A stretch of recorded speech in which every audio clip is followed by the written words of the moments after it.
menduduki Luiliang setelah mematahkan perlawanan dari pihak Black Force.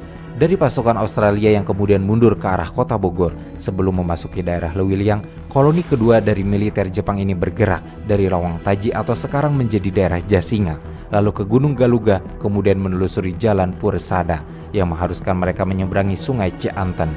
Penyeberangan dilakukan dengan perahu yang dapat dilipat dan dapat memuat puluhan orang. Setelah berhasil menyeberang, lalu militer Jepang terus naik ke Gunung Handalem, Gunung Jakimun di daerah Cibung Bulang. Barulah ketika militer Jepang sudah masuk ke Luiliang, setelah mendobrak banteng Jasinga secara kilat, mereka langsung berhadapan dengan tentara sekutu yang berada di daerah tersebut dan langsung mengalahkannya dengan cepat. Tentara-tentara sekutu yang berhasil dipukul mundur ini pun lari ke kampung-kampung yang padat dengan penduduk. Para tentara sekutu bersembunyi di rumah-rumah warga sehingga banyak warga yang juga ikut terkena peluru. Setelah Luiliang berhasil dikuasai, militer Jepang langsung memasuki kota Bogor, dan meski pemerintahan Hindia Belanda sudah membentuk Staatswacht atau pasukan penjaga kota yang terdiri dari orang-orang Belanda dan orang-orang Indonesia, pasukan ini tidak memberikan perlawanan yang berarti bagi militer Jepang yang menyerang dengan cepat dan berkekuatan penuh. Di Kabupaten Cianjur yang menjadi kota yang dipertahankan seperti Bogor dengan membentuk pasukan penjaga kota, sebelum kedatangan Jepang, pasukan Belanda lebih dahulu membumi hanguskan tempat-tempat penting seperti pompa bensin dan stasiun kereta api.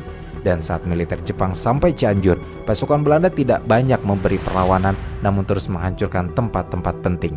Dan karena pertempuran serta pembumi hangusannya terjadi malam hari, ledakan-ledakan di tangki dan pembakaran kereta api membuat semburan api menyala di langit, dan atas menyadari kekuatannya sulit membendung kekuatan militer Jepang, pasukan Belanda mundur teratur ke arah Bandung. Karena semua pasukan Belanda dan sekutu memusatkan pertahanannya di kota Bandung, Jenderal Imamura pun mengarahkan suatu detasemen yang dipimpin oleh Kolonel Shoji Toshinari dengan kekuatan 5.000 orang. Bersama dengan itu, pada tanggal 8 Maret tahun 1942, petinggi-petinggi pasukan Belanda dan Jepang mengadakan pertemuan di Kalijati, Jakarta. Pada pertemuan ini turut dihadiri oleh Jenderal Imamura beserta stafnya. Berhadapan dengan Gubernur Jenderal Hindia Belanda Djardja van Stackenburg-Steckhauer dan Letnan Jenderal Terpurten, serta beberapa pejabat tinggi militer serta seorang perwira penerjemah.